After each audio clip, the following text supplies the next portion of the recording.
Hi friends, நான் உங்கள் கன்னியாகுமரி பொண்ணு. இந்த வீடியோவில் நம்ம என்ன பார்க்க போகிறோம்னா, கிறிஸ்மஸ் செலிப்ரேஷன் பற்றி தான் பார்க்க போகிறோம். நம்ம கிறிஸ்மஸ் அன்னைக்கு நம்ம வேத குட்டிக்கு சாண்டா கிளாஸ் ட்ரெஸ்ஸை போட்டு நம்ம சங்குத்துறை பீச்சுக்கு போயிருந்தோம். செம்ம ரஷ்ஷுங்க, செம்மையாக இருந்தது. ரொம்ப ரொம்ப என்ஜாய் பண்ணோம். வேத குட்டி நல்லா கடலில் என்ஜாய் பண்ணார். போகிற வழியிலே பார்த்திங்கன்னா குடில் வச்சுருந்தாங்க. அந்த குடியில் வந்து நல்லபடியாக ஃபோட்டோ எடுத்துகிட்டு வேத குட்டி அங்கே உட்கார வச்சு ஃபோட்டோ எடுத்தோம். நல்லா இருந்துச்சு, அதெல்லாம் பண்ணியிருந்தாங்க. அப்புறம் நேராக நாங்கள் வந்து பீச்சுக்கு போயிட்டோம்.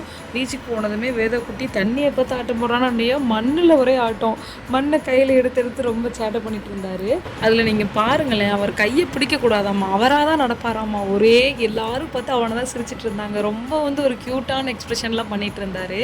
தென் நம்ம வந்துட்டு கிளம்பிட்டோம். கிளம்பும்போது நல்லா இருட்டிருச்சு. அப்போ போகிற வழியெல்லாம் செம்ம லைட்டிங் மாஸாக இருந்தது. நானும் வேத குட்டியும் ஹஸ்பண்டும் நல்லா பார்த்துட்டு என்ஜாய் பண்ணிட்டே போனோம். நீங்களும் எப்படி செலிப்ரேட் பண்ணீங்கன்னு கமெண்ட் பண்ணுங்கள். தேங்க்யூ.